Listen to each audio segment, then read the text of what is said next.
Oh, he's gonna get hurt again. I better not. I better not.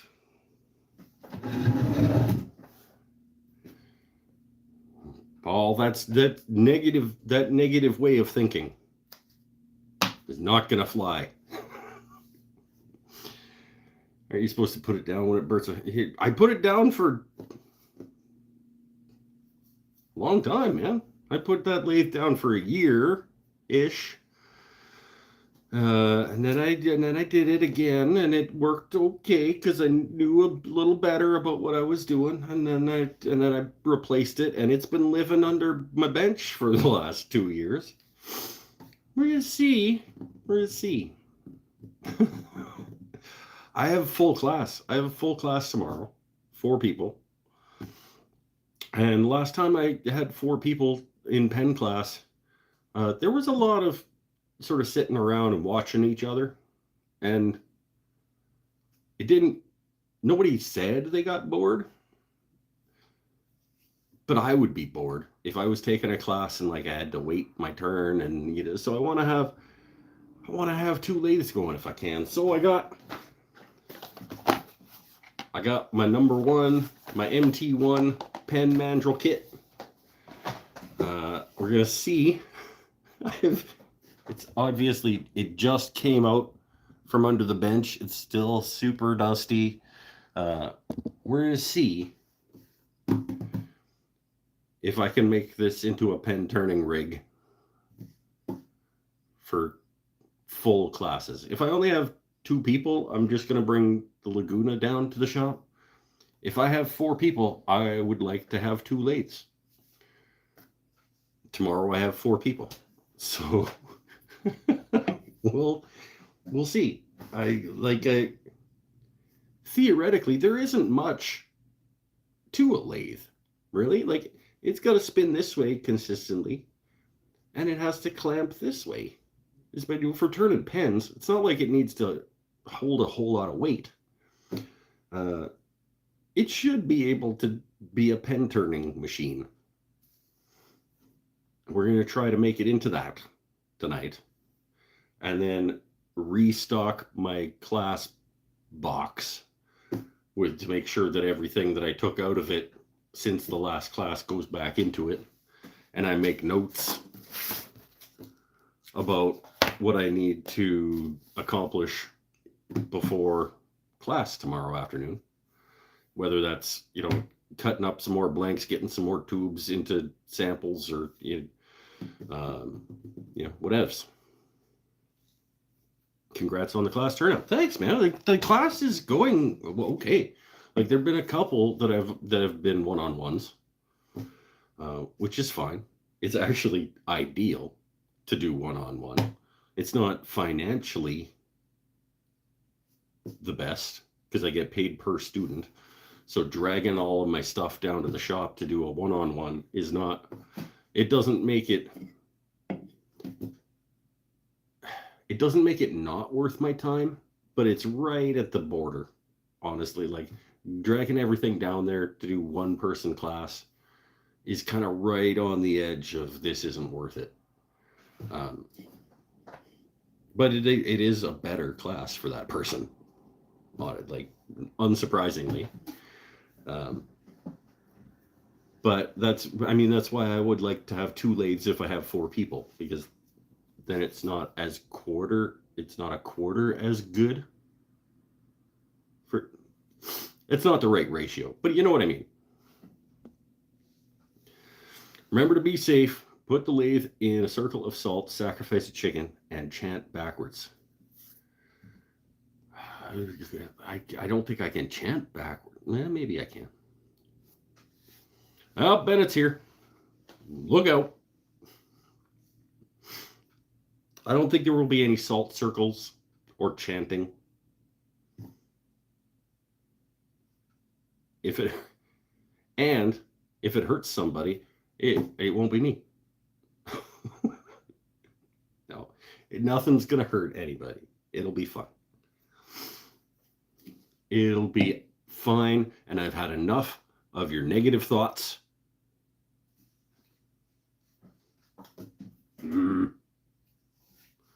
Supposed to be full of positivity here on the show. Sanding scrap plywood for some Scrabble squares. That sounds awesome. Are they signing waivers?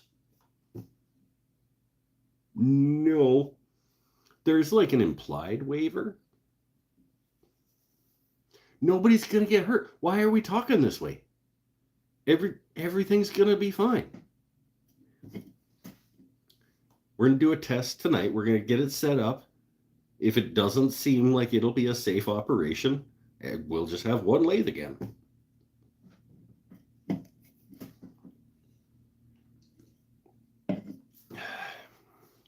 Because what if? Your face is a what if, okay? You don't make people sign a waiver saying like it's fine that you have this load sticking out the back of your truck that you're probably not going to make it home with. Okay?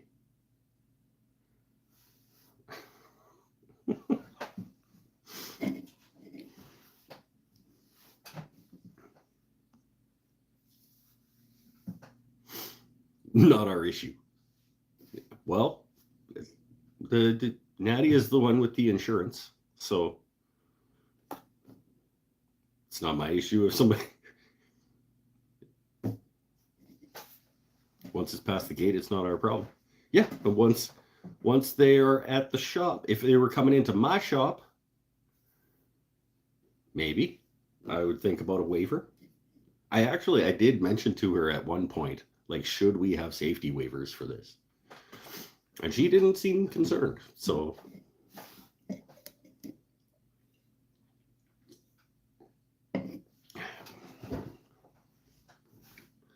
This will be the 4th class. This will be the 6th, 7th, 8th, and 9th. 7th, 8th, 9th, and 10th student. So far, I've had 6, and nobody has so much as gotten, I was almost going to say nobody's even gotten so much as like a piece of wood in the face shield, but there was one very, very slight blowout right at the beginning where it took the corner off the blank a little too quick and it came up and hit the face shield. Out of 6 people, that's the worst thing that's happened so far. Why are we talking about this? Why are we talking about what what could go wrong? Let's talk about positive things.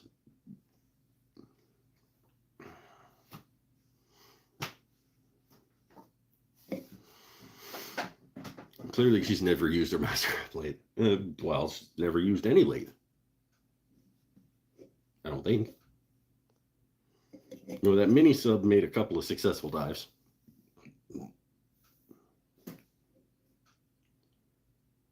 I hate you guys.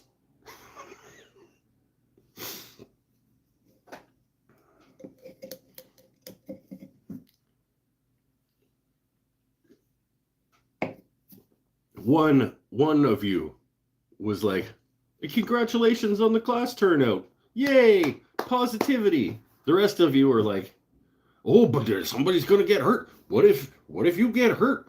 Do these people have insurance? Like, went to Handworks and spent an amount of money I am uncomfortable sharing. Okay, we're going to play a game. Matt's going to tell us what you bought, and we're going to guess how much he spent. Matt, what did you get at Handworks? I'm going to make notes. We're going to do a Bob Barker, rest his soul, closest to the price, but not going over, on how much Matt spent at Handworks. What'd you buy? What'd you buy? What'd you buy?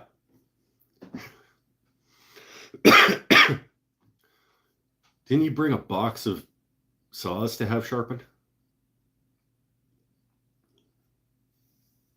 I don't know what that costs. I'm gonna have a hard time. I'll do my best estimate. I want a list of what you spent money on at Handworks. What is Handworks? Paul says. Handworks is a hand tool conference. Conference? Yeah, I guess. Um, it's a hand tool woodworking extravaganza over a couple of days in Iowa, put on by the good folks at Benchcrafted, by my understanding.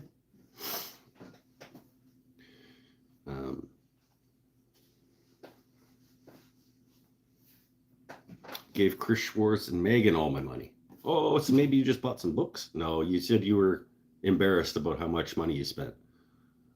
So how many of Chris and Megan's tools did you buy?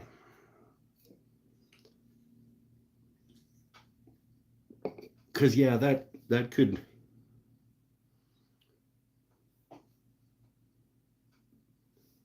They don't have a really long line of tools though, and they're not any of them like. Well, they're not inexpensive, but they're high quality tools by my understanding. I would expect nothing less. But it's not, I mean, they're not like Lee Nielsen jointer planes expensive, I don't think. Who are they? Chris Schwartz and Megan Fitzpatrick? They are the owners of Lost Art Loaner. Yeah, owners. Chris, I think, is the owner. Megan may have a stake in it, of Lost Art Press and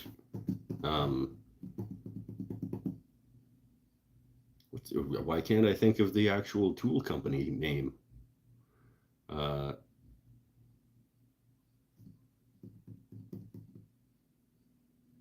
know it. And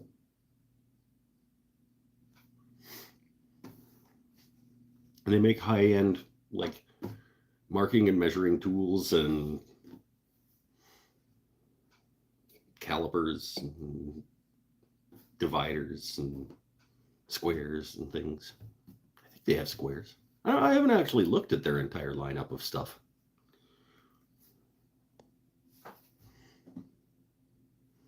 Chris Schwartz sounds like an amateur. I mean, anybody that spends his time, like, yeah, like, dude probably doesn't even know how to operate a table saw.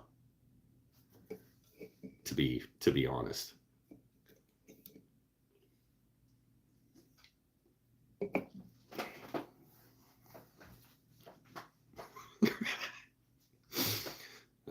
That's funny.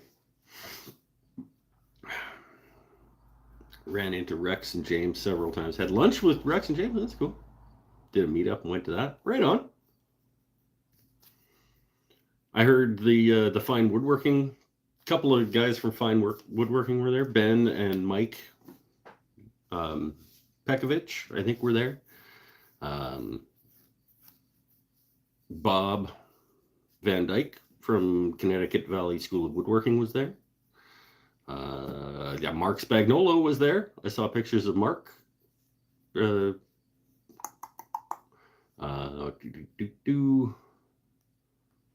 else did I see there? James, obviously. I assume that I think Conrad there from Sauer and Steiner.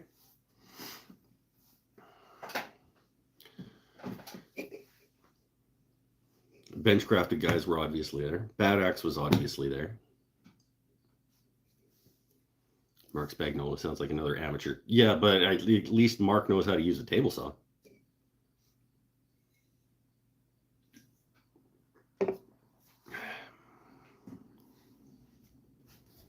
unlike that Chris Schwarz guy banging away on stuff with his hold fasts and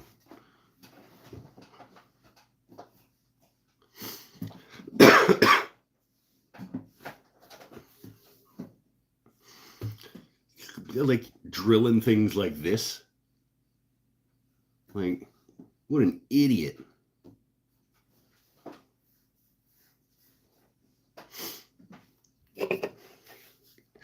I would have absolutely loved to have been at Handworks this year. There are lots of cool people, it seemed, and it just seems like a really fun time. Not sure about this, like they're the big like keynote guy, some like weird looking fellow with a curly mustache, Ray something. Like you couldn't find anybody better than this curly mustache guy named Ray or Ron.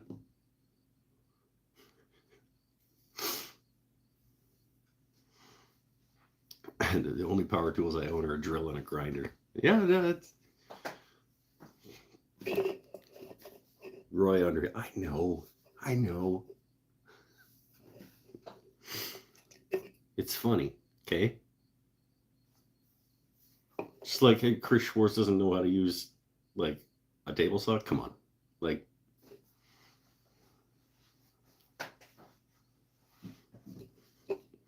try to keep up, Tim.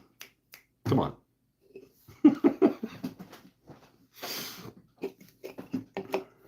Just walking through the forest with his toolbox, and he popped into Handworks for a little bit.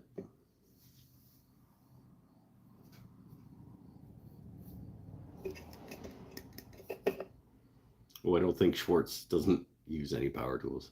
I don't think you're far off. I don't think I am either. I think he appreciates traditional hand tool woodworking and does it as most as he can. But when you're the editor of a woodworking magazine for a long time, like you know how to operate a table saw. Just because he prefers one method over the other.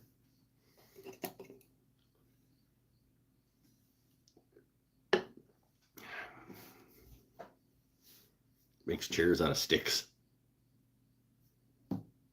Fucking weirdo.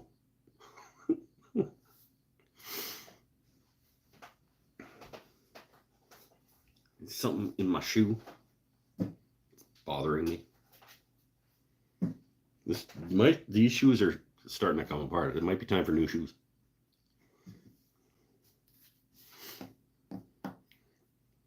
Schwartz has a table saw, jointer, bandsaw in his basement shop.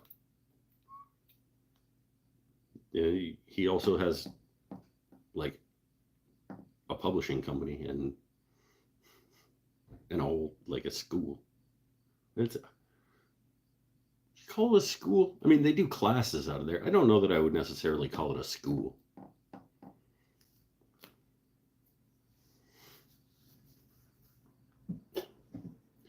Yeah. Let us not mistake my joking for actually thinking that Chris Schwarz is a woodworking hack who doesn't know what he's doing. Okay? Let's get that just clear out of the way in case there was any misconception.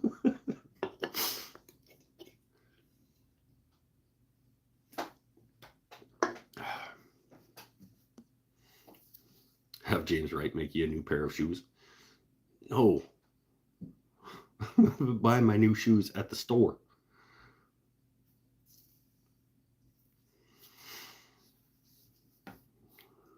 Chris Schwarz only uses CNCs. It's true. He pretends when he's on camera that he knows how to use all these old tools and that he's like an old-timey woodworker, like with the romanticism and with all the stuff. He like, but it's all an act. Like he literally has just a ton of CNCs and they machine all of his parts. And then he brings them out and he does like a plane stroke on them and like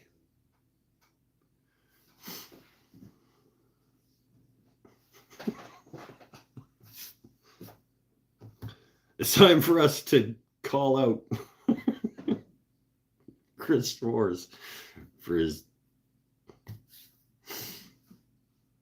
No, not even a little bit.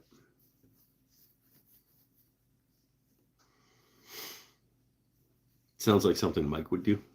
Mike Pekovich? Yeah, same thing. Same thing. He just has a CNC running, and then he comes out and he puts the joinery together, and he makes sure that the CNC makes his joints so that all the fucking bits come out all pokey on the corners.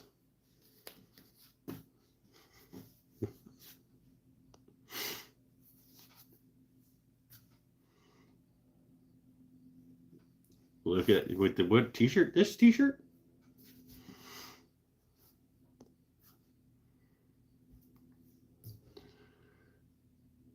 Such a frauds. I agree.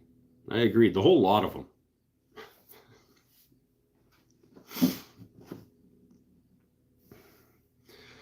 Oh, okay. So we have to start by vacuuming off this lathe that came out from under the bench because it is a mess.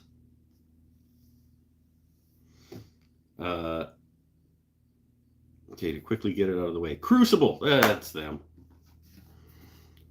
But okay, but Sterling 1 to 6. 1 to 6 dovetail marker. Stiletto bad axe. Well, that doesn't have anything to do with Chris. You said you gave all your money to Chris and Megan. Oh, and all of the books. Okay, a bad axe stiletto. And then the entire library from Lost Art Press.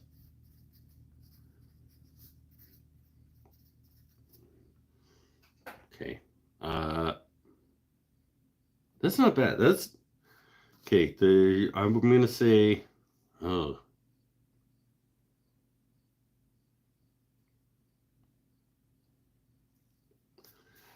that's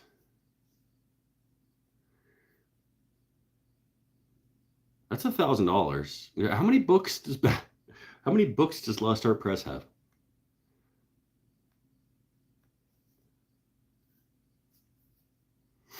Can you please turn that crazy gray ugly burl I gave you one of these days? I don't know that I can, my friend. It is cracky. I was planning on dissecting it and making much smaller blanks with it because it has more cracks than usable wood, I think. That's not true. But it has a lot. Like I wouldn't be able to just chuck it up on the lathe and turn it without exploding on me. Bought the Tay Frid series. That's a good chunk of change too. That t-shirt angers some people. Really? That's weird. Still excited. This is Starbond bath. Yeah, that'd be a lot of Starbond. Yeah. Spent 2 antiques from Patrick Leach.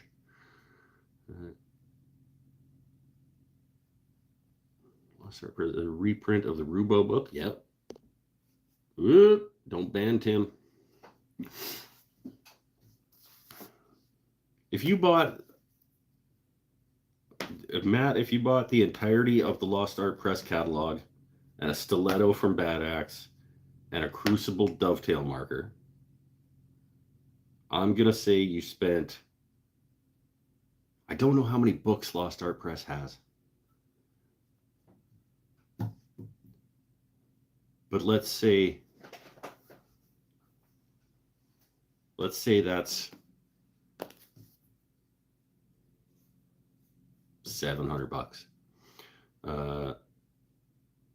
And then the stiletto is another 3-ish. And then I'm going to say you're at $1,250. I'm going to say you're at $1,250. But I don't know how many books Lost Art Press has.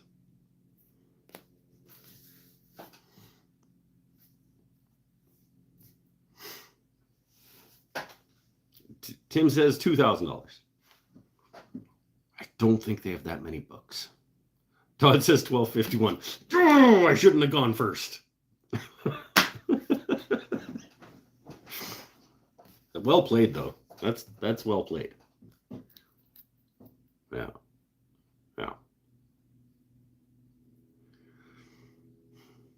Shouldn't have gone first.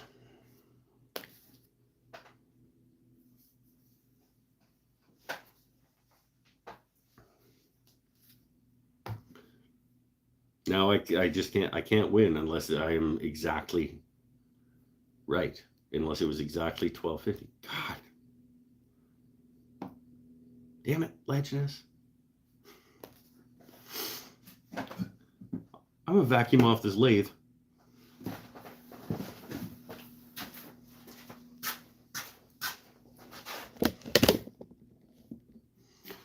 See if we can't get it into a state where it'll do some work for me tomorrow.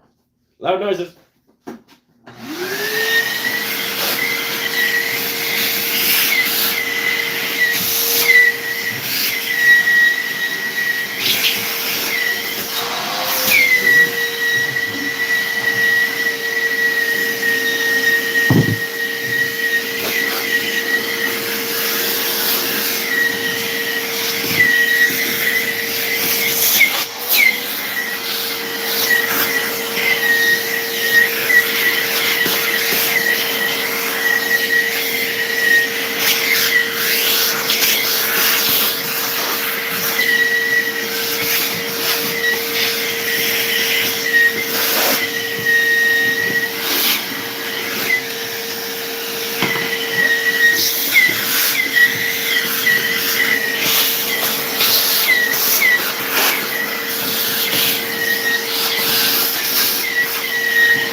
Nothing seems like seized up.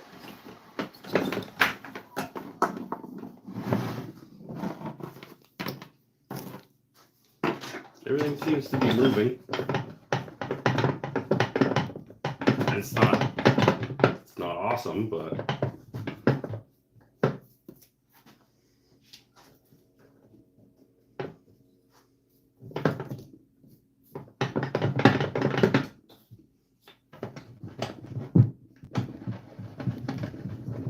okay, that's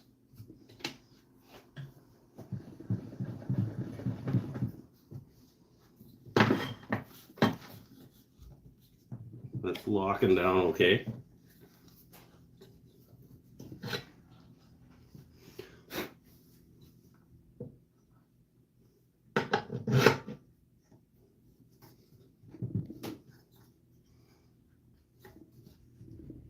It's locking okay. All right, we're pretty good shape here.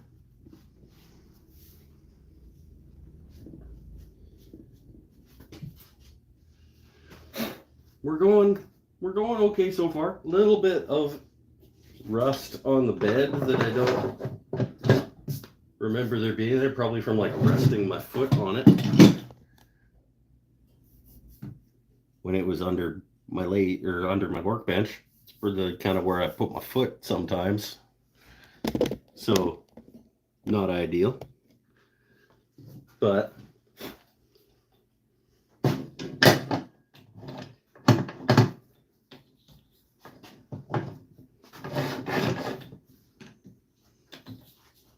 that's locking. No, that's not locking. That's not good. There we go. Hold on.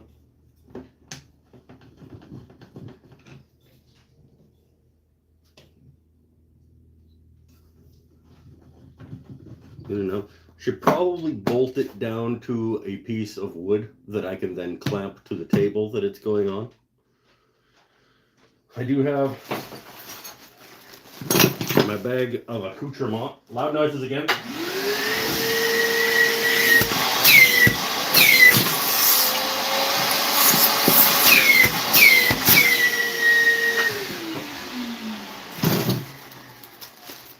got my knockout bar.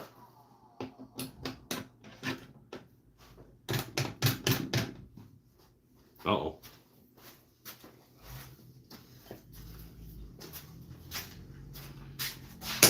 There we go. Okay. Got faceplate that I don't need. Got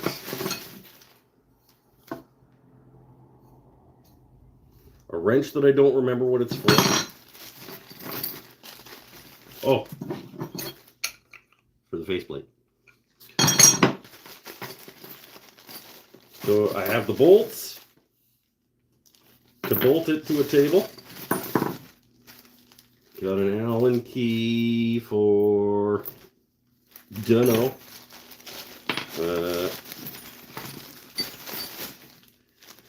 Got the the spur center. I got another Allen key for, I don't know. Oh, various tightening bits. I've got some kind of plastic thing with some old painter's tape on it. Also don't remember what that's for. I think we should be okay theoretically as long as power still. Use these to bolt down to, I'll make essentially a platform for it to live on that I can then clamp to the table. These bolt through from underneath. You know what I mean.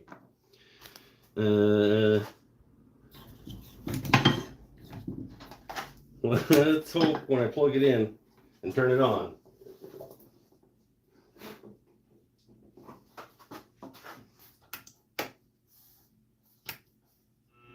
Oh.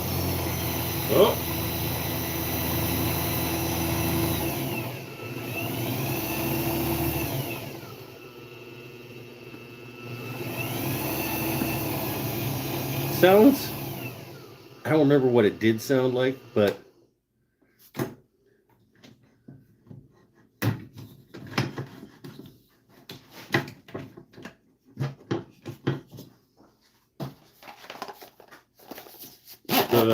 number one, hey, came with a, oh yeah, right, because it's the PSI mandrel saver combo pack, so I got another 7mm drill bit.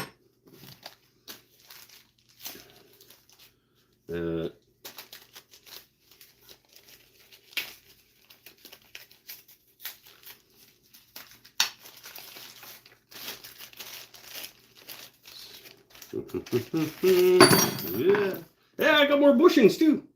Right, I forget what comes in these things. My mandrel saver tailstock. Yeah. Go.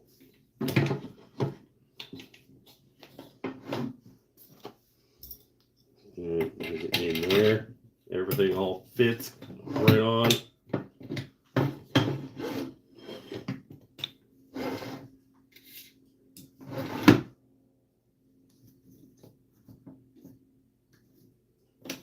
Lock that.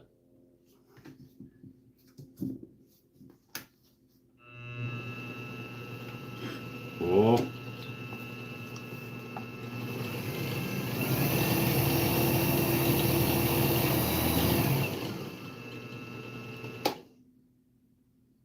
Okay. And that all looks good to me.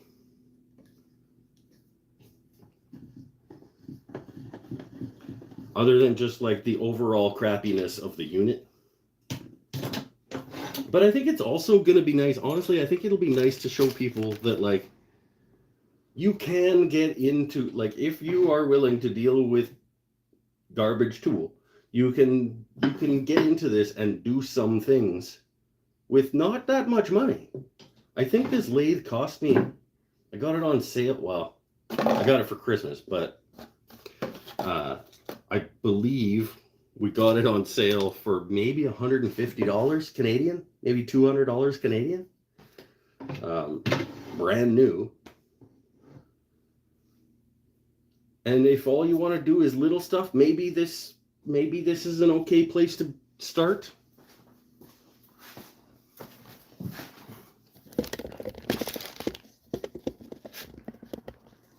I don't know. I haven't used it for so long that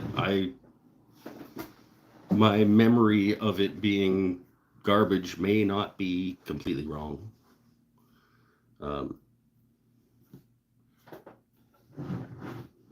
But I mean, I am biased. I did hurt myself with it.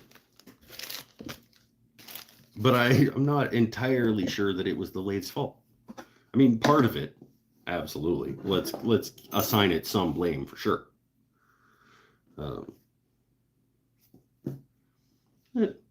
5 new slimline bushings. The Mandrel Saver package. I think it will work just fine as a pen turning machine. It's a hell of a lot lighter, which is why I think I'll bolt it to a board and then clamp that board to the table. But it's going to be a lot nicer to move in and out of the shop in the truck.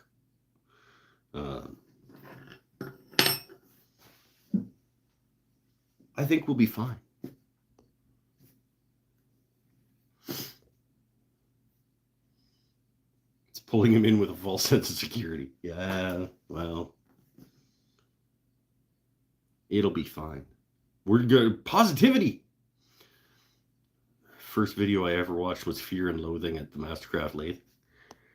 Was it the I hurt myself, or the I'm trying to fight past my fear of the lathe, or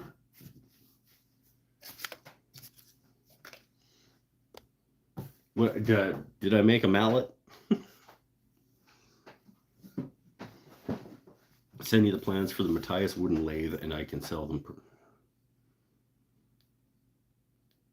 I would rather tell people not to get into turning if that's what they're going to do. House brand tools in general get a reputation that may be unfair for the price range. Well, that's the thing you need to consider. Like, acknowledge what you've paid for. When you look at the cost of the unit, is it fair to expect this to be worth $600, $700? No. So that's one of the reasons that I ended up hurting myself, is I didn't know what I was doing, and I was trying to make the lathe do more than it was capable of doing. Well, I didn't know what I was doing. It's just a bad combination of things. But I think it'll as a pen turning machine, I think it'll be fine. And it might be, if it's fine tomorrow, I might bring it to markets if I ever do markets again, and just do pen turning on the spot at the markets. And maybe it might be good.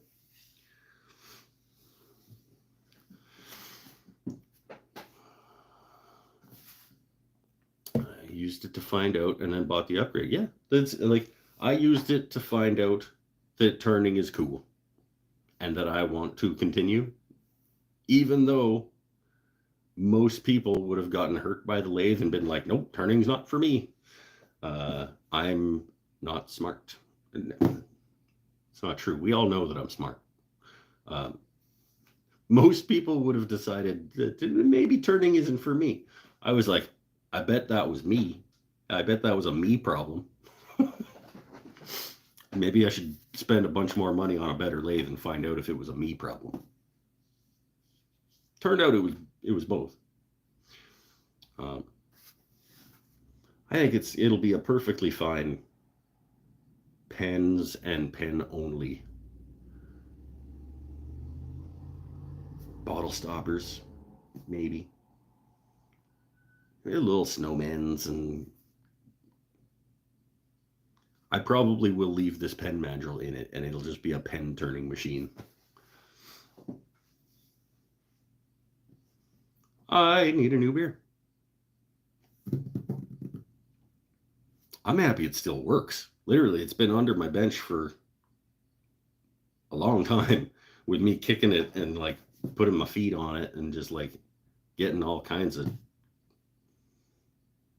The fact that it functions still is a good sign.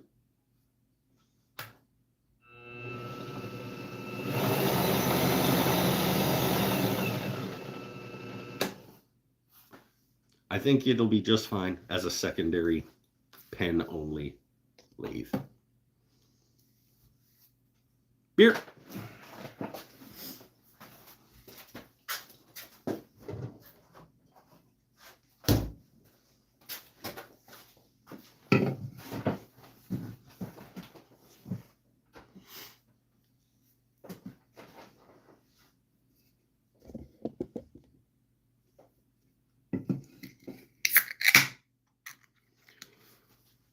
Did we ever get a total from Matt?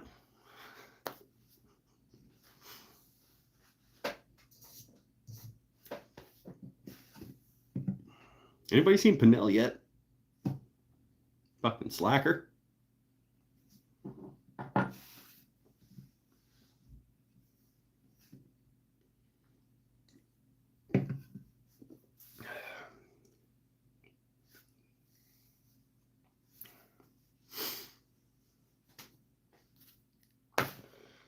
Anybody else making anything cool this week?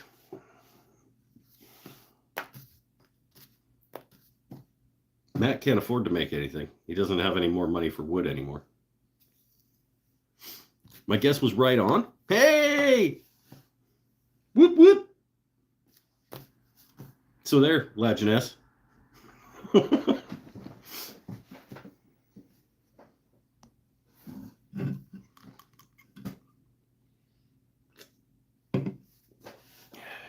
You listed the books up here too? Sweet. When I'm watching this back later, well, tomorrow after the chat uploads, and I can watch it back and see all of the comments and stuff. Bolting that mother down would be smart. Yeah, should have done that before it hurt me, because that was part of why it hurt me.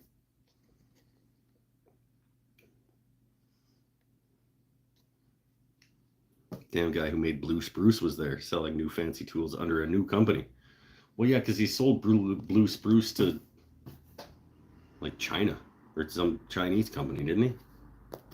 Didn't Blue Spruce like after he sold it to somebody?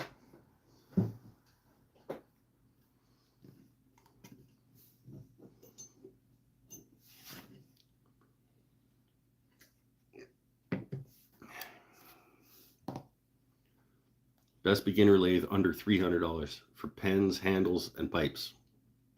Or a couple of options if you have them. Is that a question?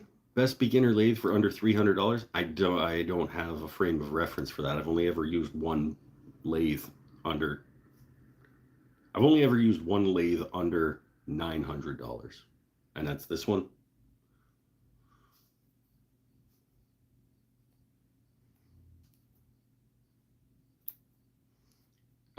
And I can't recommend this one to people. I've heard a lot of people say that Harbor Freight's, what is Harbor Freight's Central Machinery? Is that their house brand? I've heard a lot of people say that, like, obviously the quality control isn't there, but if you get a good one, just keep taking it back until you get a good one. The Harbor Freight lathes are apparently better than they should be.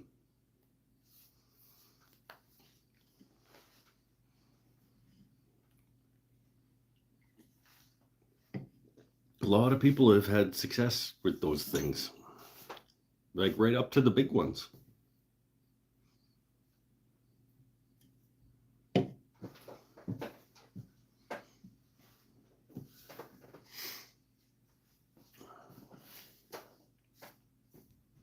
They sold to woodpeckers? Really? Why did I think that they sold to some Chinese company and turned to shit? Am I thinking about somebody else?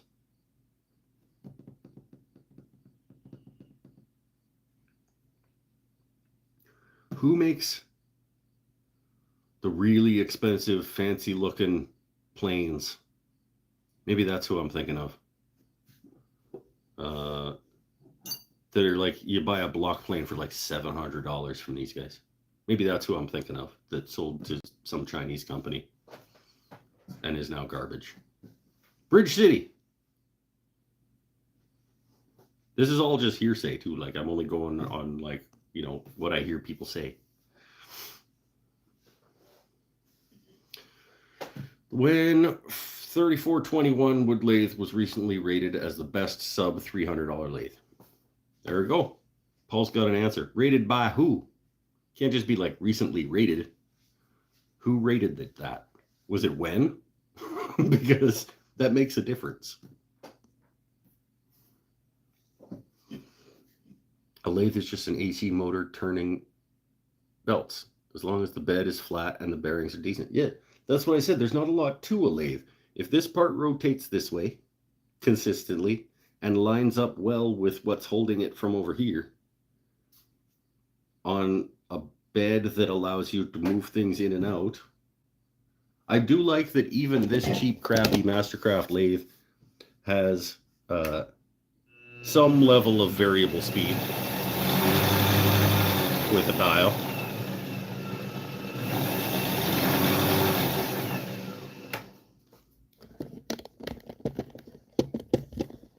Because not all of them do. Some of them are like, if you, this gear is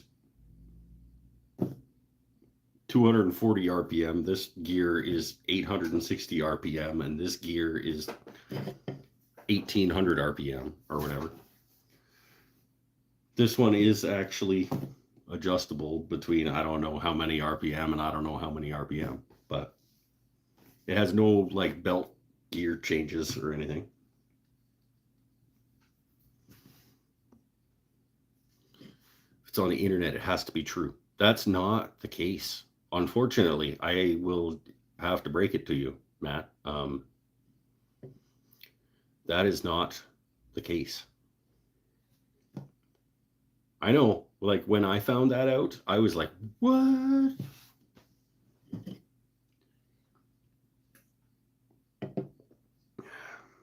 Because, I mean,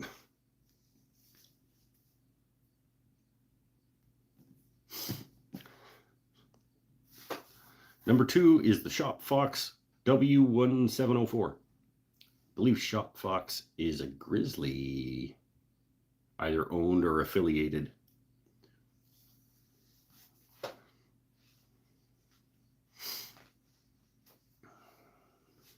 The Laguna has $600 worth of pulleys. Yeah, might.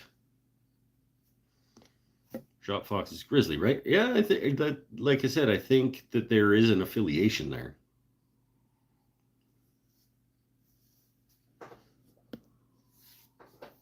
I don't know what the whole connection and the interconnectivity of those companies is exactly, but I think there is some.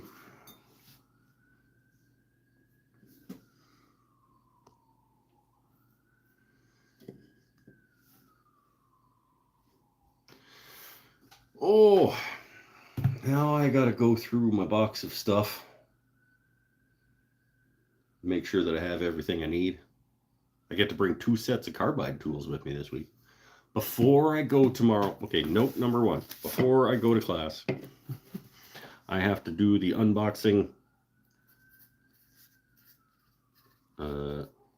and first impressions video of my Rockler turning tools. Because that's, I can't pretend like these have never been used before if I take them to class and let people use them. I can't be like unboxing them and be like they're all covered in dust and shit. So I got to do the unboxing and first impressions, at least part of that video before I bring them down to class.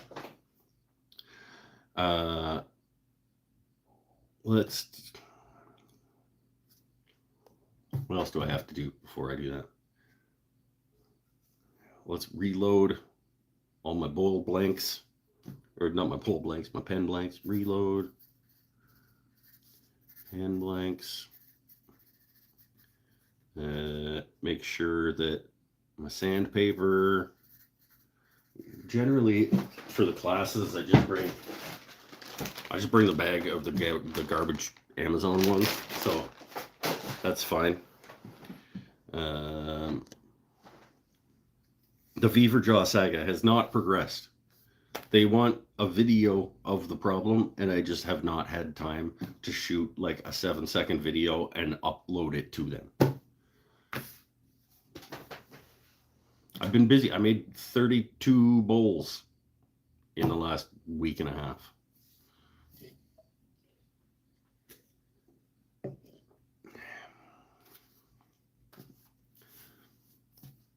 Sharpening jig video, not before class tomorrow. It's on the list. I have to absolutely do that before the bolter, the intermediate class, which is for people who have taken the beginner class. People who have taken the pen class can then graduate to the intermediate class, which is bowl turning. But the first one of those isn't until October 10th. So I've got a little bit of time for that still. Settle down.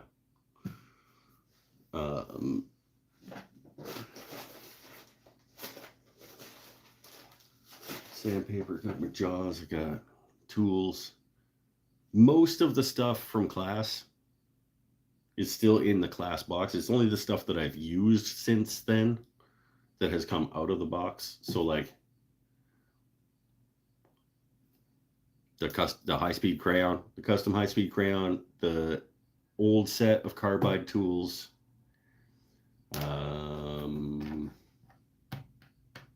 That's really it. I got to make sure that I got a 7mm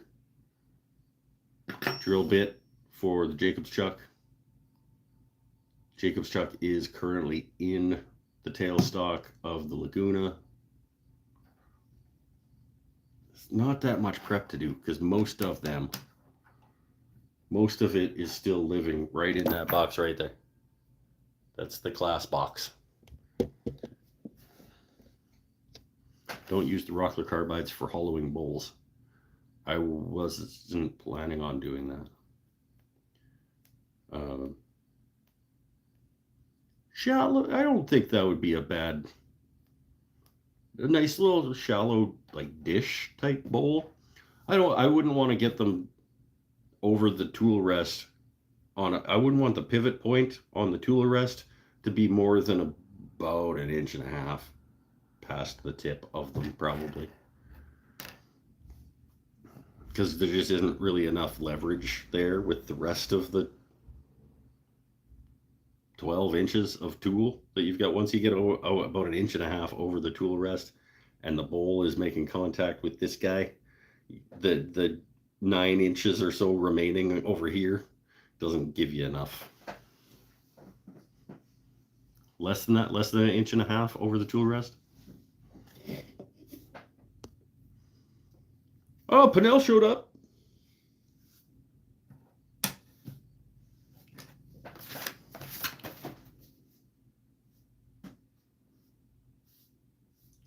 September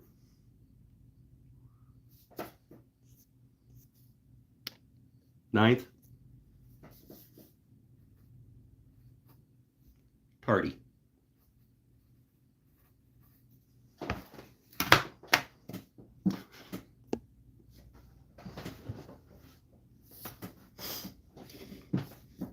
It's official.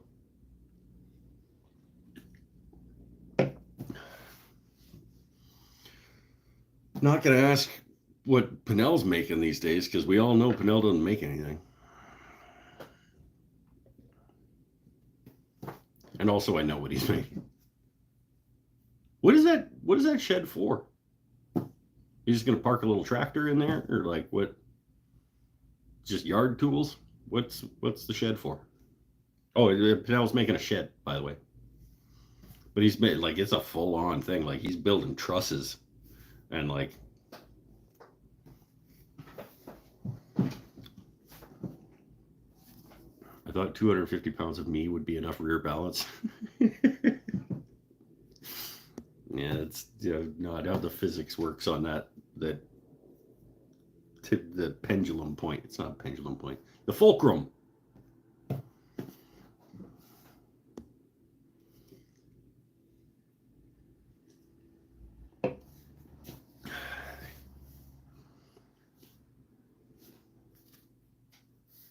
And yeah, whoever said that Pinnell missed everything, yeah, Matt. So you missed everything. Yeah, you did. The Mastercraft is still clipping. It's still rocking.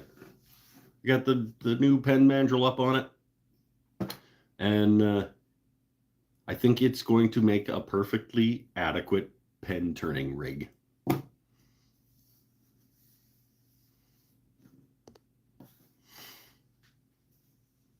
I have a complete set of the Rockler tools, but I turn everything with the lathe tools I made for myself. Because of course you do. Because why not? Fucking guy gets like free lathes.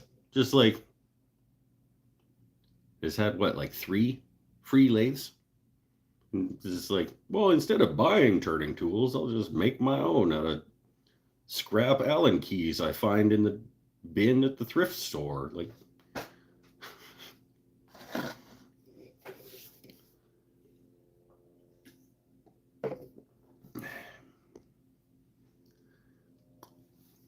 I made myself a goal of turning some smooth Christmas trees that Woodsmith Mag just featured. Getting them done this Christmas. Nice. I know, it's probably almost time for me to start. I hate the thought, but it is almost time to start gnomes and snowmen. Unfortunately.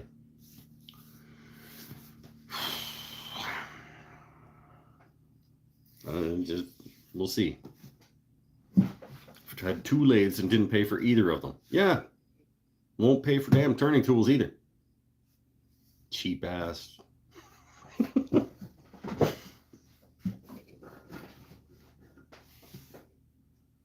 Next draw, I'll put my name in as Paul Bennett. Yeah.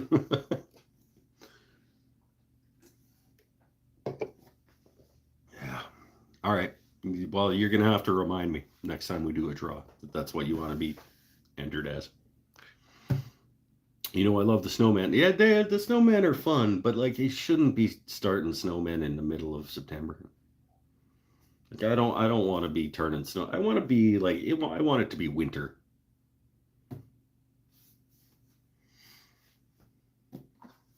Gnomes, it doesn't need to be winter to start gnomes, but they feel winter.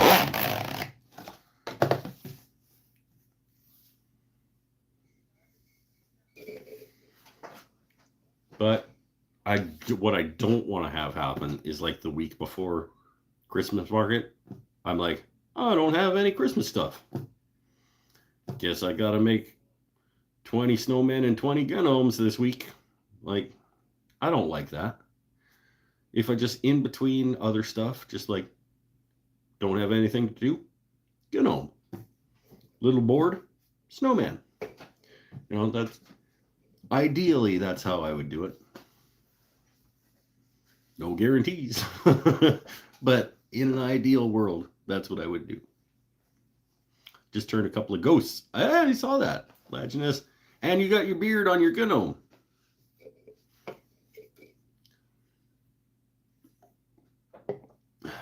Ghosts tapered like Patman ones. Yeah, they're kind of like little bells that he put eyeballs and stuff on. They're cool. They're cute little ghosts.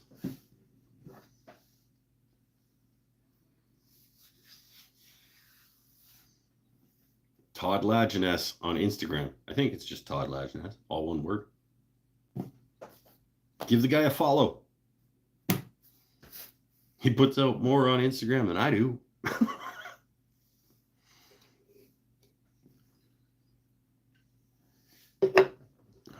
But I'm a bitter old man that's cranky about social media. So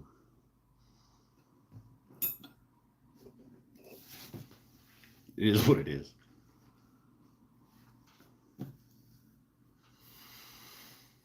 Oh.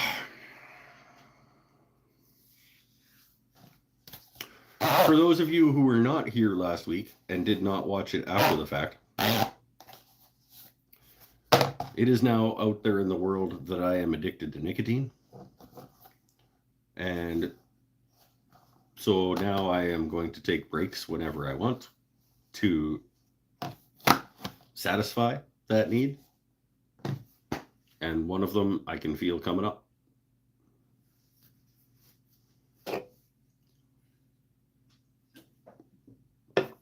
Last week's show was a good, it was transformative. Like, it, not transformative. It was weight relieving for me. There was a lot of honesty and transparency, and I mean, I've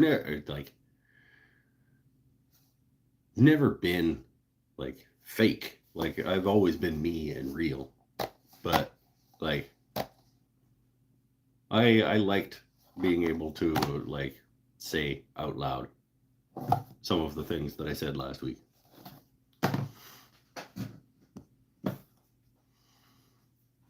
Addicted to nicotine. Yep. Yeah. I go back and forth between cigarettes and these little vapey dealy things.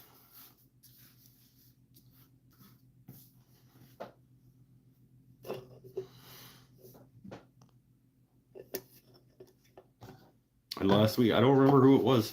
I think it might have been Kaduk. I think it was Bobbert.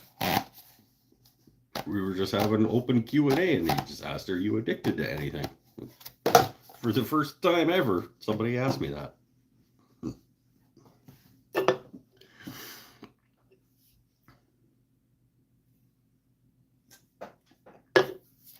We talked about shame and self-worth, and yeah, it was good.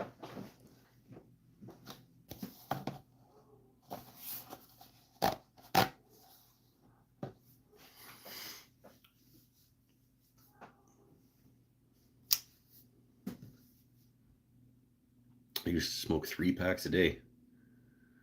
Whew. 3 months of Marine boot camp cured that. Yeah, well, I would imagine. I'm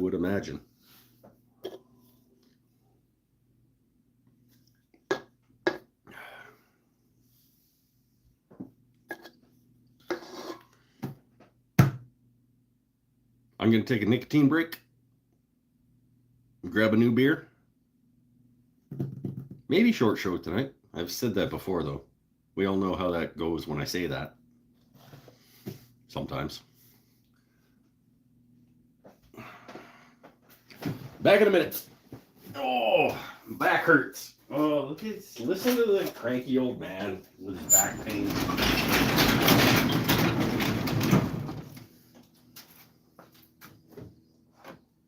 I'm happy that the crappy Mastercraft is still ticking.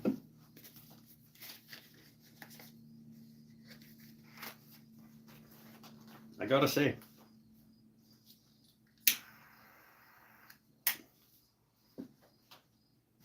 Oh.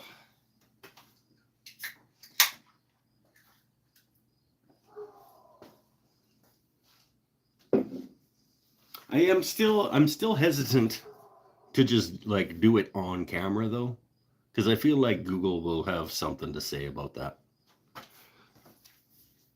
I don't know, because who knows with Google, and they're like, but then again, I don't, like, obviously I don't care about monetization requirements and stuff anyway. But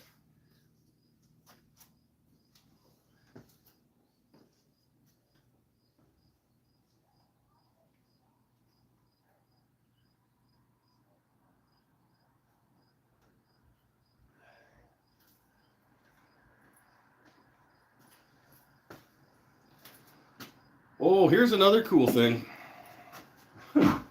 Remember, I was talking to you guys about the mini bowls and how they needed to get a little bit shallower. I parted the top like 3/8 of an inch of all of those mini bowls. And I couldn't bear to just turn them down. I was like, I'm gonna make some rings. I don't know what I'm gonna do. I'm gonna figure out something to do with them.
Found just scrolling back a little bit.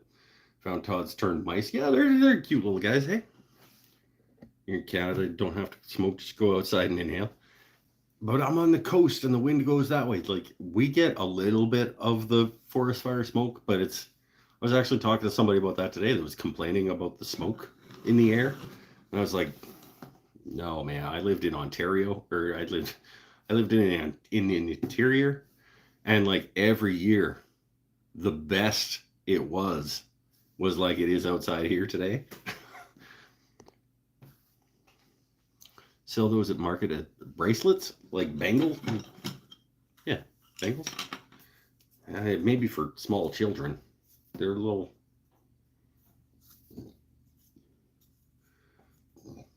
And I would have to round them over, and that sounds like a lot of work. I'm thinking I just take some of them and like glue them down to a piece of melamine and make a little box out of melamine, like a resin casting box, and maybe make some out of walnut or something, and make little circles into a pattern, and you like just fill it with epoxy and make coasters or something, like little rings in epoxy or something. I don't know. I'll figure out something to do with them. I'm not just gonna shave them down into. I had enough ash sawdust and shavings. Dude, it was so smoky downtown today. I guarantee it wasn't smoky like Kamloops most years I lived there.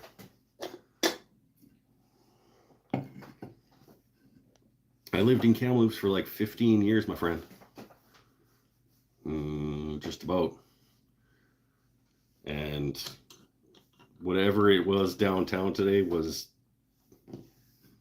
I don't know what the air quality meter said, but like,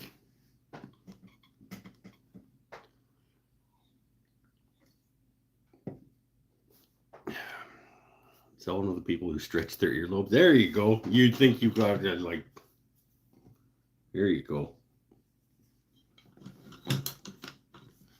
I don't know. I got a lot of little ash rings that are like quarter inch thick-ish, 3/8 inch wide. I'd figure out something to do with these. And then 2 years from now, Mikey B will be over helping me clean up my shop, and he'll be like, "Dude, you still have these? Throw them in the fire." Damn it. Fucking pack rat and your scrap wood. You know what they are? They are absolutely ash holes. Paul, that's a good point. That's what these are. These are ash holes.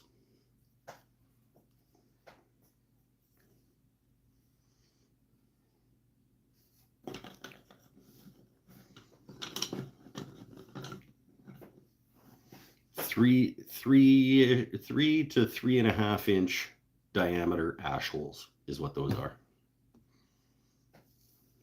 Curtain rings is not a terrible idea. I would want to coat them very, very thickly in some finish of some kind. And again, it would be a lot of work to just like round them all off. It doesn't sound like something I want to do. I think I probably will just drop them in some epoxy in some way.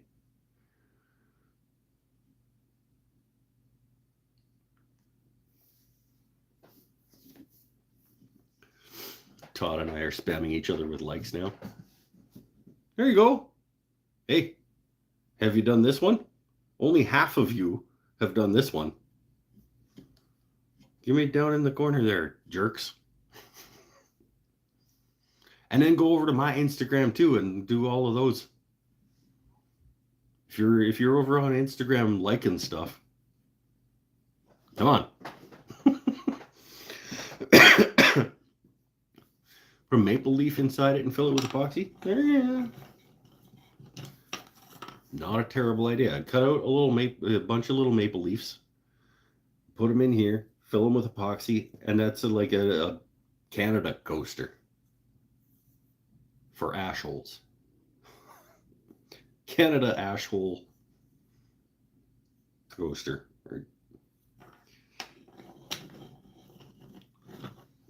I got 20. I got 20 of them. I'll figure out something to do with them within 2 years.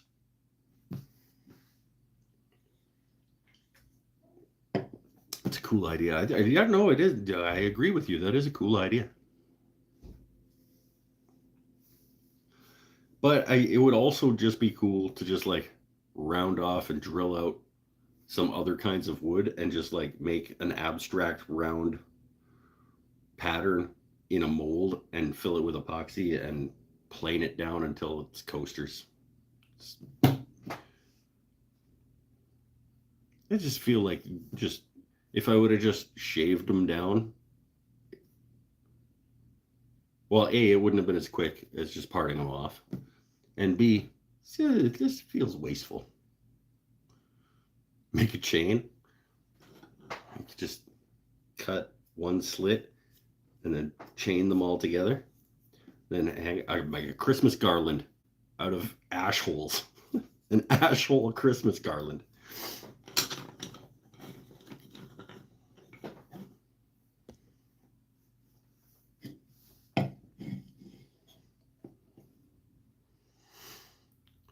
What tripod phone mount thing do you have, Todd? Inexpensive deal or something you'd recommend? I'll tell you what I don't recommend. I know you're not talking to me, but it's my show. I have a Joby GorillaPod. I used to recommend those. I don't anymore because they have become shitty garbage for what you pay. My first Joby GorillaPod, I paid like $69.95 or whatever for. And it was a big, heavy-duty guy that was awesome for quite a while. But then it broke, and I bought a replacement for more than that, which is now, it is a significantly shittier product for more than I paid 5-6 years earlier.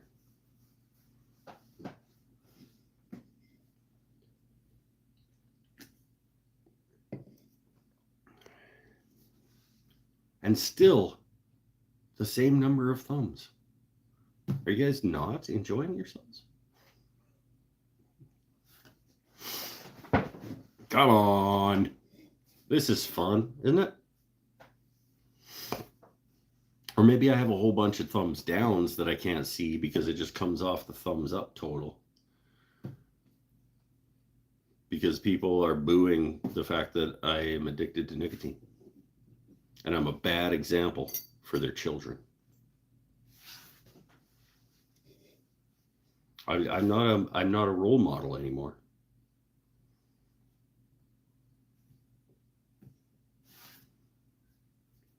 Because I've been exposed as a dirty smoker.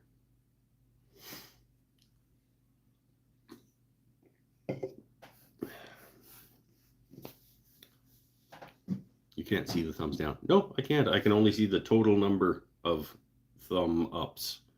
And I think that if people hit the down, it just comes off that total.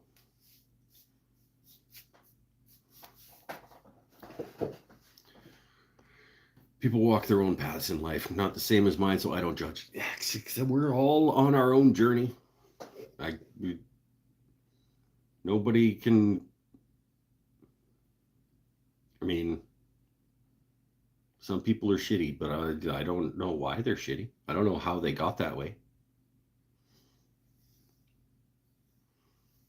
So maybe it's not their fault. Show us a thing from a shelf or a cupboard. I like this. Show us a thing from a shelf or a cupboard and tell me a story about it. Okay.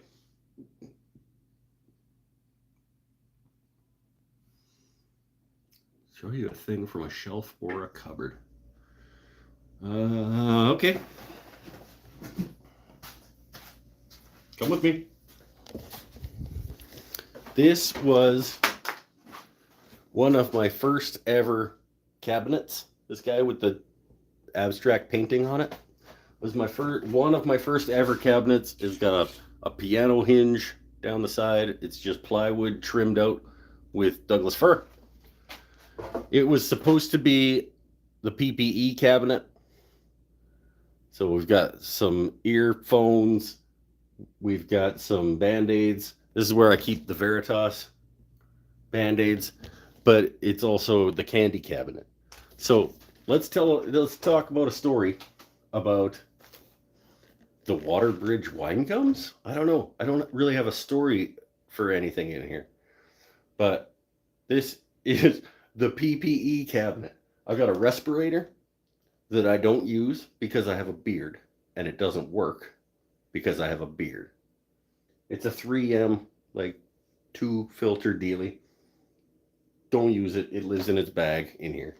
I have headphones that the boy wears when he's out here. On the rare occasions that he's out here, he uses these as hearing protection.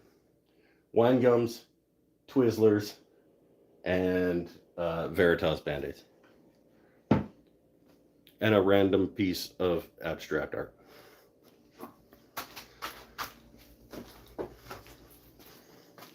So not really a thing from a cabinet that has a story, but that's the story of that cabinet.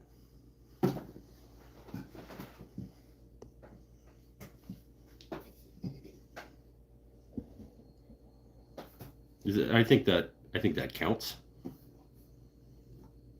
Sounds like you prefer to quit. Dude, I want to not be a smoker, but I don't want to quit. I have quit like at least a dozen times. And it is a painful experience, and I am an unpleasant human.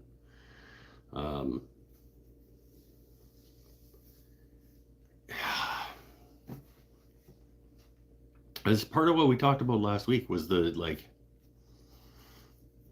just the difference between physical and chemical and emotional addiction and stuff. It's not that I haven't tried. We talked about me trying one time and replacing cigarettes with nicotine gum and a quick jog, and I had a heart attack on somebody's lawn. Like,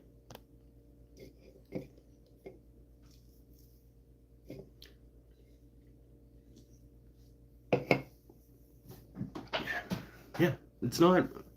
I'm not proud of the fact that that's part of who I am. I would rather it not be. And I'm better than I have been in the past. At least I'm replacing some of them with another thing, which may or may not be healthier. We don't know enough there's not enough research on these things to know whether in 30 years we might find out that these are just as bad. But like as of right now, we think they're better. So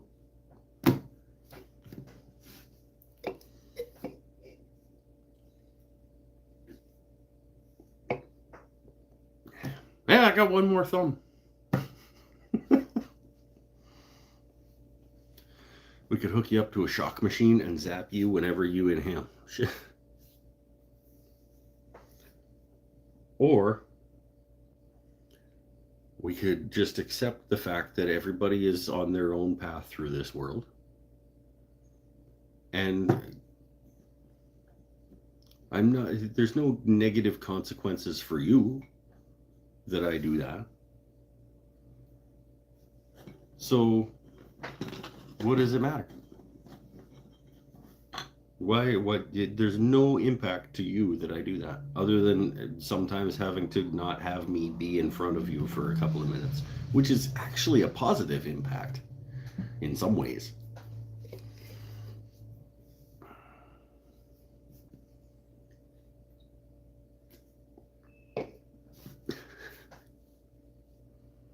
Shock treatment would make your beard fuller also.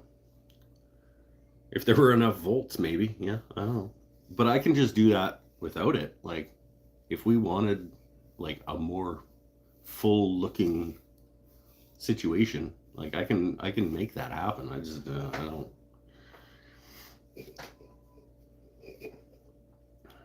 You will know when it's the right time. I used to do that I used to say that all the time. It's like, well, I've tried and clearly I'm not ready because I'm not capable of it, and so clearly it's not the time for me or whatever. Maybe I don't. You know, maybe this is just something that is part of me forever.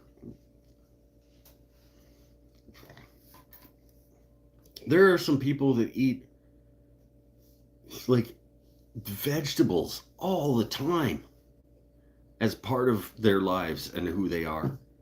Like, damn, that is unfortunate.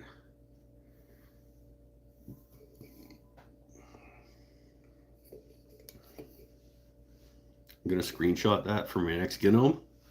Do you want? I can do it better. I'll go get a brush and we'll like.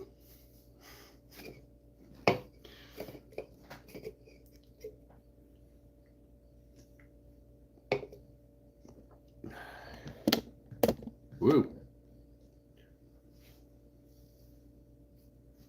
Here in Canada, just smoke pot instead. I tried. When I was a teenager, I smoked a lot of pot. Actually, right up until 20, smoked pot pretty consistently through college. Well, I didn't smoke a lot in college, but like through high school and into college. Like I smoked a lot of pot until I was like 22, 23. And I tried again, like after it became legal, and there were like government stores selling it. I was like, maybe I'll smoke pot again. This will be cool to find out.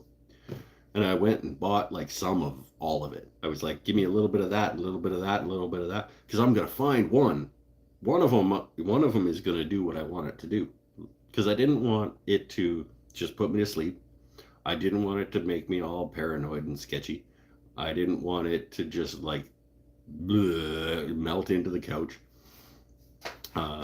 It's like, but all of these kinds of marijuana, it's like one of them is gonna just be perfect.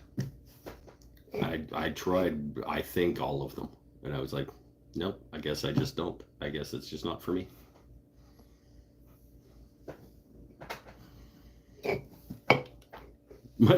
Mikey B was here at my house when I was going through that phase of like trying to try all of the different marijuanas. We had like board game night with friends, and I was trying all the different marijuanas, and I was only trying them one at a time, and just like, no, they were all like either way too high, or didn't do anything, or put me to sleep, or like none of them just did what I wanted them to do. So I was like, I guess I just don't smoke pot.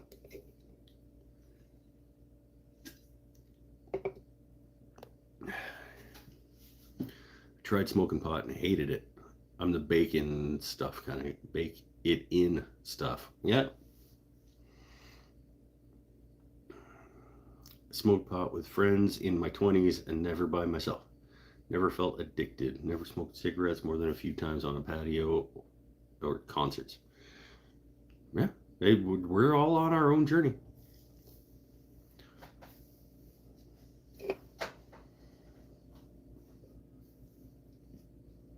Man, I I have an addictive personality, is what they call it, and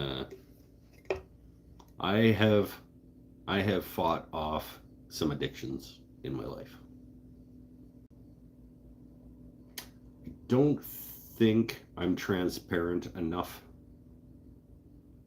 to get into all of the addictions that I have gone into and fought past in my life on the internet, on video.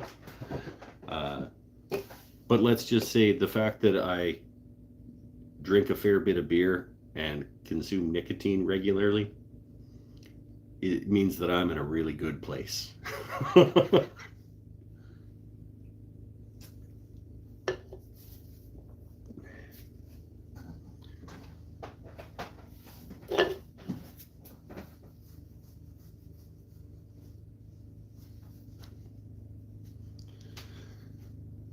Yeah. And we all have a past and we all have a future. And we all have value. And nothing in your past or your future is enough to define what that value is. Because you matter to somebody. And you matter more than you think you do to several people.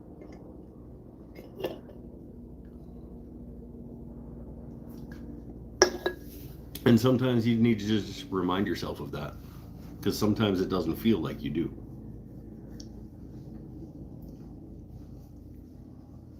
And in the end, we're all just word food. That's true. We are all gonna die. And oh, here's a grim thought. At some point, someone will think about you for the last time. So yeah, at some point in the future, no one will ever think of you again. And at that point, you will cease to exist in the universe. In all ways.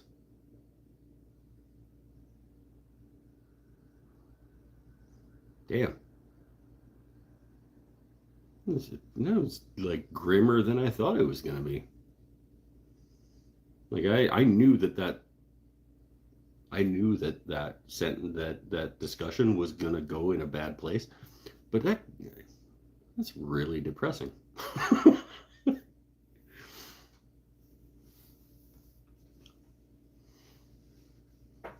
Matter cannot be destroyed, but you as a person will cease to exist once no one remembers you. Your physical being will still exist because the energy contained within you will be redistributed. But you are not the energy and matter that makes up your physical being.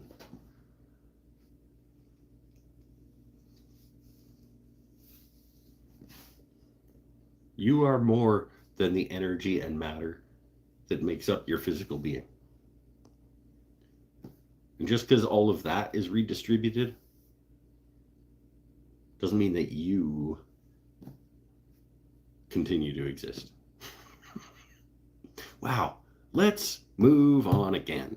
I need to live long enough to see the future. Blade Runner took place in 2020. True. What year was Back to the Future 2? It was like 2016 or something, wasn't it? There's no hoverboards. There's no self-zipping shoes. Movies are bullshit. Beer.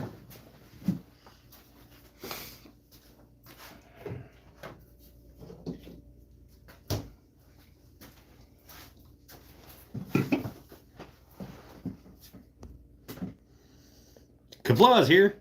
Oh, hopefully you showed up after all the depressing talk about how we're all gonna die and someday nobody will remember us, and yeah. How long before we upload ourselves into video games? Well, yeah, I mean, you already kind of do. You don't upload your consciousness, I guess, but we already create our own characters in video games. There'll be a virtual Mike huffing and puffing around in Zelda. No, there won't. Because I am, unless something drastically changes up in here, I will not upload my consciousness into a video game.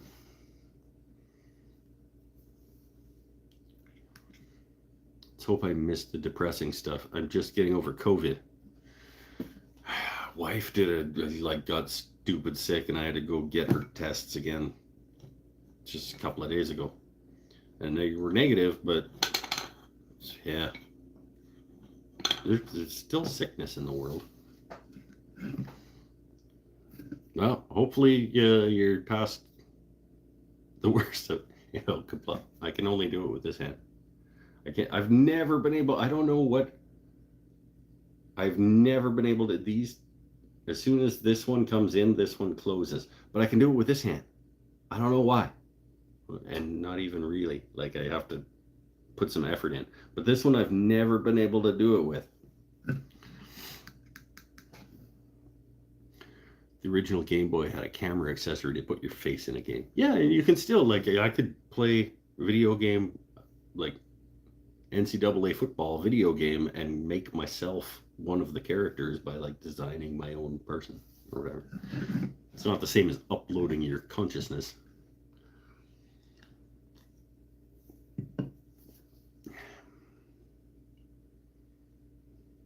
I got COVID. I read that. That's why I chuckled, because I actually read it all the way through before I said it. Got COVID from my wife, who got it from a female coworker. I am the only guy in history who got a disease from a woman other than my wife and was completely innocent. I like that paragraph. It is inaccurate. Because let's be honest, there are lots of men who have gotten diseases from females who weren't their wives, who were completely innocent. Just look how easy it happened to you. Hell, I've gotten viruses from, like, the girl who sat in the next cubicle over at my journalism job. So, no. But I get it. It is a good joke.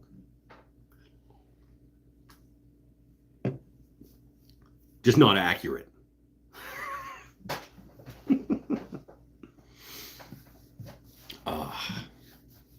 Let's not go 3 hours this week. Yeah, I very much enjoyed last week's show. I had a good time, start to finish. We do not need for that to be a thing that happens all the time.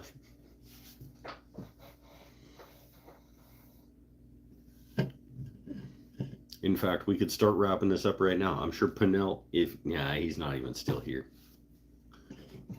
But I'm awake this week. Well, it's not my fault that you pick the wrong weeks to not be exhausted. I didn't tell you to drive to goddamn St. Louis for barbecue the night before this, okay? You make your own decisions in life. It's not my fault.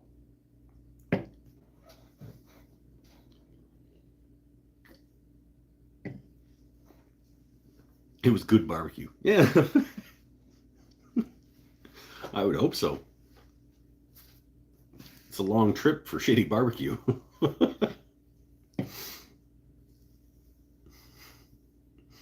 And you should not do it again if that was the case.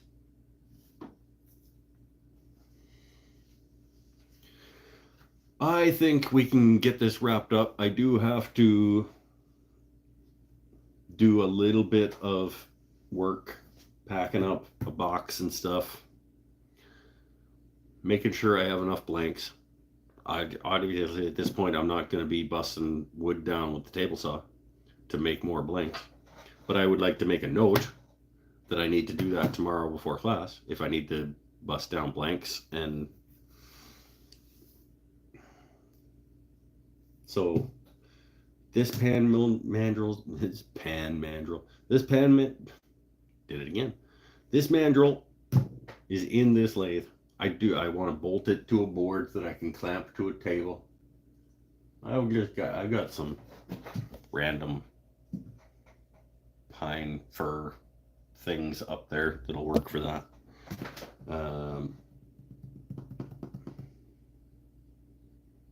Make sure I have like 4-ish blank choices for people. Generally Purple Heart, Paduke, Walnut Cherry.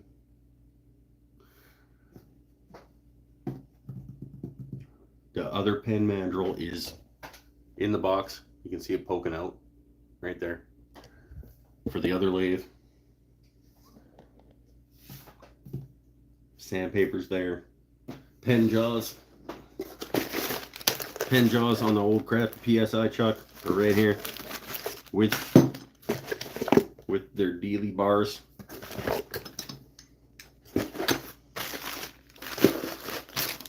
That can go right in the box before I leave. So about an hour probably before I go start getting set up for class, I need to do the unboxing and initial impressions video on the Rockler turning tools. It's on the list. I think that's about it. And like worst case scenario, I go down early. I always go down early because I like to be ready. Go down early, find out I forgot something. I'm like 8 minutes away from the shop, and I gotta run home. It happened last time actually. I forgot my pen press. It's like, well, that's gonna hurt the process if I don't have a press to put these things together. Forgot my pen press. Had to run home and get it. It's all good.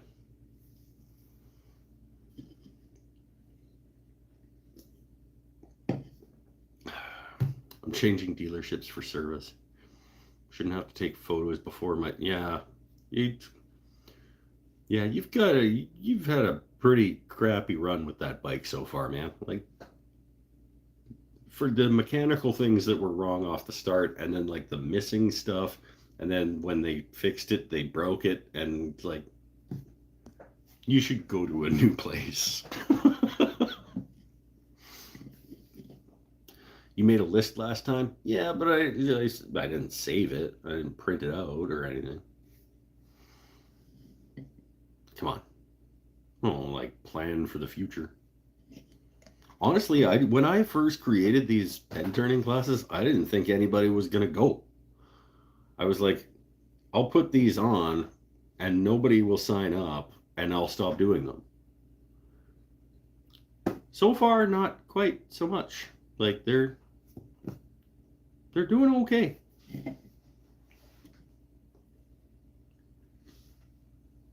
We'll see. I'll probably run out of people interested in them eventually, but like so far so good. They took the shitty bike back. Bought this one brand new. It had 3 miles on it. 800 when they down 800 miles before they hit it. We came here to learn that you like teaching, but also not to learn. It's true. We learn stuff here all the time. It's a joke. Don't come here to learn as a joke. We learn stuff here all the time. Make a permanent list and laminate it, then just check them off with a grease pen. Well, sure. That'd be great. That's absolutely what I should do.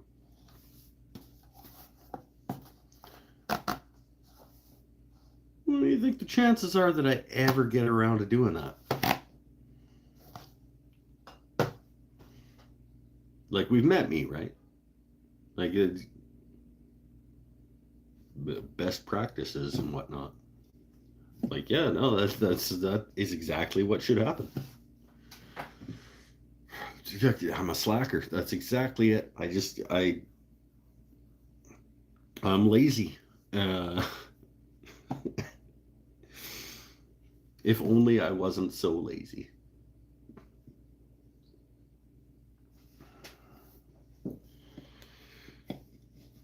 I wish I was a little bit lazier sometimes. Last week, I took almost a whole day to just sit in front of the TV and play Zelda. It was awesome. It was genuinely, I didn't even, the whole time, I didn't even think like this, you should be doing this, or there's this that you need to accomplish, or the whole time, nothing. Never once thought like you got this weight on your shoulders that you're supposed to be doing. I just enjoyed myself running around Hyrule. It was great.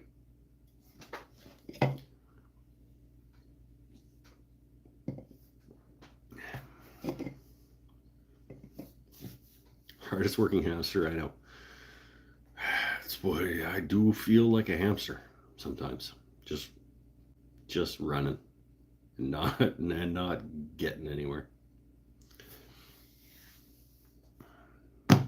We're all on our own journey.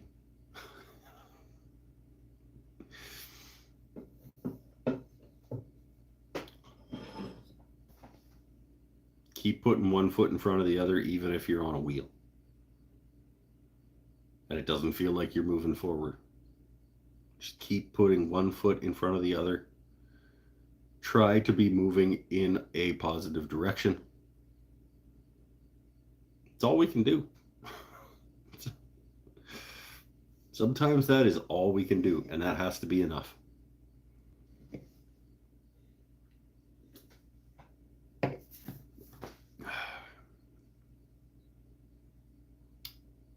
Stay happy, stay healthy, stay safe, everybody. We are going to wrap it up. Next week, we will not be on the lathe. I am done with the lathe. Class tomorrow is probably going to be the last time that I touch a lathe for at least 2 weeks, because I have another class 2 weeks from then. But like standing in front of my lathe for 30 bowls was enough to kick me off of it for a little while. So I don't know what we're going to do next week. I would like to get back to making something. Maybe we'll start, a little box or something. Just a little, maybe we dig out the guitar parts and get back into working on the guitar next week. I don't know. But that's it. That's all for now. I already said my bit about happy, healthy, safe. That's it. I can't work on the shop stool on the show because it's being recorded for a video. I need to have the footage, and I'm not going to download a 3-hour live show to get the footage out that I need for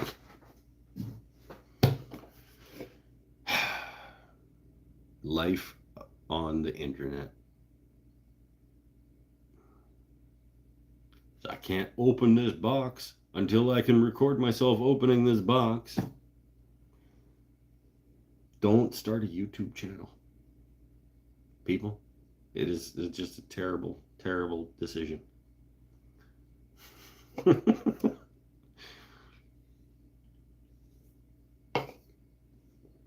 Bye for now. We'll see you next week.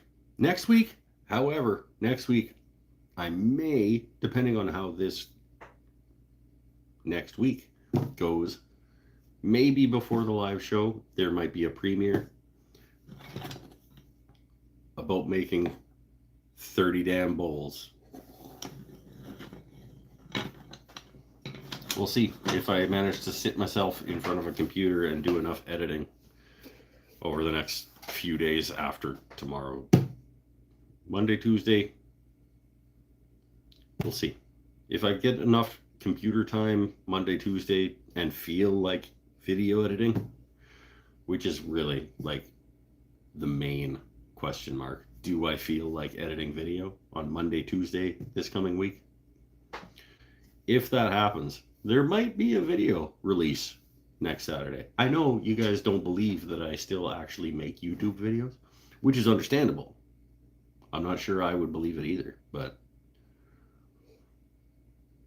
we'll see. All right, I'm actually clicking the X button now.